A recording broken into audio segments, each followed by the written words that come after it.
एक सवाल है, अमीर होना और दौलतमंद होना, क्या ये एक ही बात है? शायद नहीं।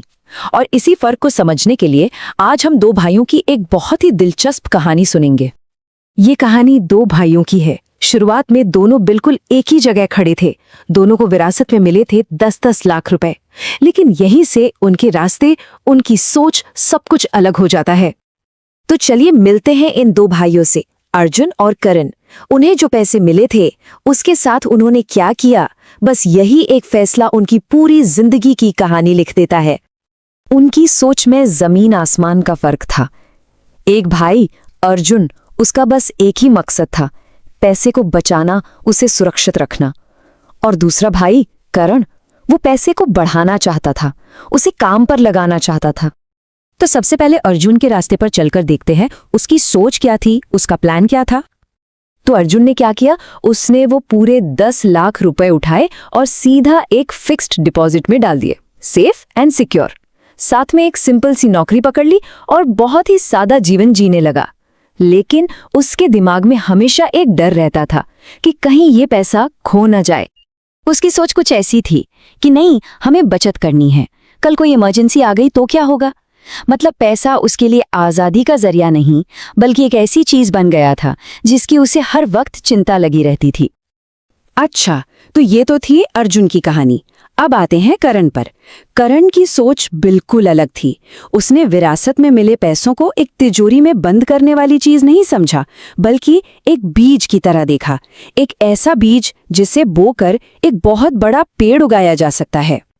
और ये बहुत दिलचस्प है कि उसने अपना पैसा लगाया कहाँ। देखिए, उसने 70% यानी सबसे बड़ा हिस्सा नई स्किल्स सीखने में लगाया, खुद को बेहतर बनाने में। 20% से एक छोटा सा बिजनेस शुरू किया और सिर्फ 10% इमरजेंसी के लिए रखा। यानी सबसे बड़ी इन्वेस्टमेंट उसने अपने ऊपर की। लेकिन हाँ, ये रास्ता फूलों का नहीं था। सच तो ये है कि पहले 2 साल उसके लिए बहुत मुश्किलों भरे थे, बहुत स्ट्रगल था। तो सोचिए क्या हो रहा था उस समय। पहले साल करण को अपने बिजनेस में घाटा हुआ, लेकिन वो हर गलती से सीखता रहा। दूसरे साल तक वो दिन के 14-14 घंटे काम कर रहा था। और दूसरी तरफ अर्जुन का पैसा एफडी में आराम से धीरे धीरे बढ़ रहा था।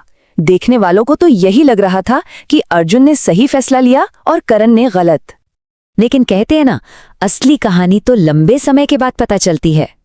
5 साल गुजरे और अब जो नतीजा सामने आया, उसने सब कुछ पलट कर रख दिया।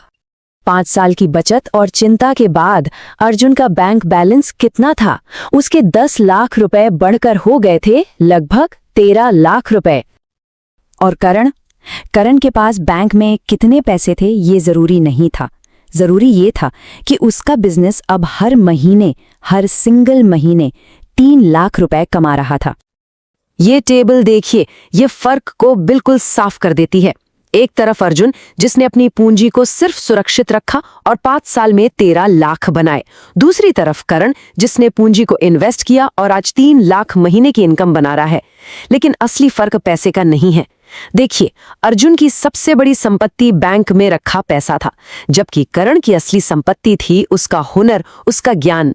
एक की सोच डर पर टिकी थी, दूसरे की आत्मविश्वास पर। तो फिर सवाल ये उठता है कि सच्ची दौलत है क्या? क्या वो बैंक में रखा पैसा है या कुछ और?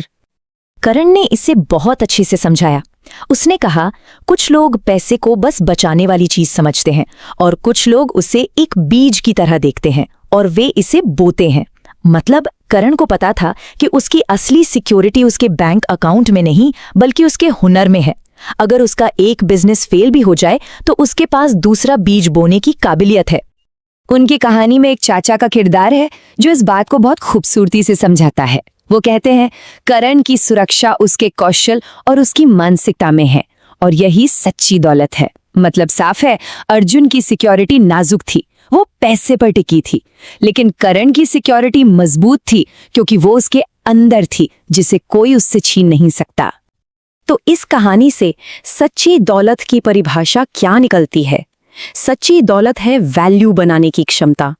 ये एक ऐसी संपत्ति है जो आपके स्किल, आपके ज्ञान और आपकी सोच से बनती है। एक ऐसी चीज जिसे आपसे कोई कभी छीन नहीं सकता। तो ये कहानी हमें सच्ची दौलत बनाने का एक साफ रास्ता भी दिखाती है। सबसे पहले अपनी सोच को कमी से ग्रोथ की ओर ले जाना होगा। फिर सबसे ज़रूरी, खुद पर इन्वेस्ट करना होगा, अपनी गलतियों से सीखना होगा और हार नहीं माननी होगी। और आखिर में वैल्यू बनाने की क्षमता को डेवलप करना होगा। तो ये कहानी हमें एक बहुत ही ज़रूरी सवाल पर लाकर छोड़ देती है। जो पैसा हमारे पास है, हम उसे किस नज़र से देखते हैं? क्या वो एक दीवार है जिसे हम बस बाहरी दुनिया से बचाने में लगे हैं, या फिर वो एक बीज है जिसमें एक बहुत बड़ा पेड़ बनने की क्षमता है?